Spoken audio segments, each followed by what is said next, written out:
Oh my word. So I've just watched War of the Worlds. No, not the Spielberg classic, the 2025 Amazon ad masquerading as a serious action film led by Ice Cube. Before I get into it, I'm gonna just throw up a scene, okay? These are legitimate shots taken from a film funded by Amazon and proudly put on their streaming platform. Like, what is this? Possibly some of the worst looking effects I've seen since I watched Birdemic. It's not even like this is a low budget film either. We've got both Ice Cube and Eva Longoria, who by the way have both seriously damaged their chances at booking any serious roles for the rest of their careers. But these aren't cheap hires. It truly boggles the mind. Like, I genuinely can't get over how shockingly bad this looks. I can almost guarantee that tens, if not hundreds of millions of dollars have been poured into this film, and this is what they come up with. Like, honestly man, what a waste. Now, it's no doubt that many of you watching would have seen the original War of the Worlds, you know, it was a huge success. So, as they do, Amazon decided, you know, it was their turn at creating a War of the Worlds film, but with a twist.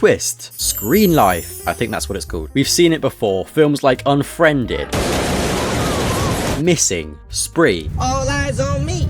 I said all eyes. Me personally, I think they can be quite unique if they are done well, but they need a suitable premise, okay? Something like a live streamer going crazy, that works well for this format. Something like a Skype call killer also works well, but a film about massive data-sucking robots trying to bring about the end of the world, completely inappropriate for this format. The whole screen life style is great on a small scale, but when it's being used in a globe-trotting sci-fi film, it kind of goes from a unique style to gimmicky. I mean, there's no clear reason for us to be interpreting everything through this guy's desktop. Yeah, I get he's doing like hacking and stuff, but after the first 20 minutes, there's really no point. And it means we get these really strange moments, like here when the FBI officer is fully just vlogging a SWAT operation against a dangerous hacker. Team's cool in one hand, pistol in the other. Totally a normal scenario. Clever little bastard. Or this bit where the dying daughter sits down and she props up her phone to give the best view of her crippling pain. It's all unnatural and it's just plain weird. Its style seems more like it's used to be, for one, a gimmick, you know, something to set it apart, and also to cut on costs. I mean, it's no secret that this is all much cheaper than filming, you know, a proper film. Plus they can use stutters from things like network errors to cover up the frankly abysmal CGI. I mean, it's painfully obvious they're doing this as well. Anytime a tripod or these bugs are clear in view, we get these really distorted or stuttered view of them, and it makes the shoddy effects look at least passable. But what I've desperately been wanting to touch on is all of that product placement. It's what's catapulted this film onto the For You pages of every single person watching this video. The whole 90 minutes runs more like an ad for Amazon and Microsoft than anything else. Hell, the film's ending, okay, spoiler alert, is Ice Cube ordering a flash drive from Amazon and it being flown to him so he can save the world. Like, what? And they've also used it as an excuse to plug their drone thing. The word Amazon is dropped like 6 times in this film, and it's not seamless. It's not natural at all. What's in people's Amazon cart?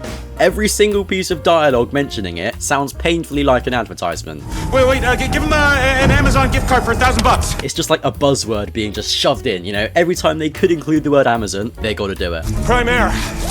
Okay, pipe down, Roderick, carefully. This guy, by the way, generational run with Dive Wimpy Kid, and then he just despawns, he pops up in Oppenheimer, and now this. Like, what a rogue filmography. But it's not just Amazon. Microsoft clearly wanted a piece of the pie as well, and it's not seamless either. Now, granted, I don't know how the members of the government communicate, but I just found it funny that one of the top government officials is named FBI Steve, and he's just Teams chatting with everyone. We've got a cheeky Tesla integration, showing off the autonomous driving, and also advertising why a white interior will never be the play. This is why, people, okay, that's gonna stain. I mean, obviously in a film where we never leave the desktop, it's obvious we're gonna get some popular sites being mentioned, but in the case of Microsoft Teams, I mean, it's clear money's been paid. Now, I might have been able to glance over the shocking effects, ridiculous format, and terrible product placement if at least the plot was solid. But let me tell you now, that it wasn't. But before I get into that, remember to subscribe to the channel. If you want to hear more about what I got to say in the future, then please click that button. Okay, so this may sound strange, but I thought this film should have been longer. You're all thinking, oh, what, but you're saying it's so bad. Why would you want to watch more of it? You know, while it still wouldn't have been good if it was longer, I think the plot at least deserved a chance to have some depth. I mean, this is only 90 minutes long, and for a film of this scale, that's really not a lot. And again, for a film of this scale, not much happens because of it. When it got to the end, I was genuinely shocked that that was it. It's all very fast, it's all very surface level, you know, there's not much development to any of the characters, or anything really. It's very much an establish the premise, bang, bang, bang, bang, bang, ending. type film. There's no time to breathe, there's no time to think, it's just event,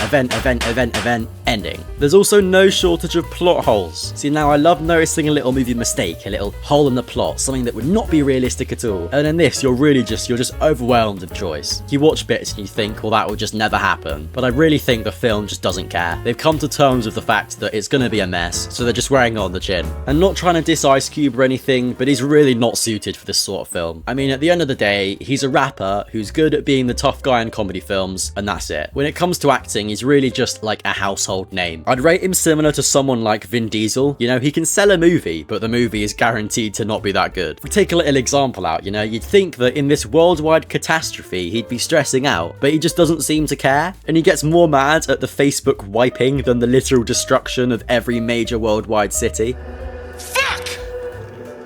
It's just a bit bizarre. Would a talented A-lister have been able to save this? Probably not, but props to Ice Cube. I chuckled at the song reference. Move, bitch! Get out the way! And that's what I'm gonna be taking away from his performance. If I'll cut it any slack, I'll say it's entertaining. I mean, at the end of the day, if you've got an hour and a half that you just want to burn, this wouldn't be awful. It's fast, it's engaging, but so is watching Subway Surfers clips on TikTok.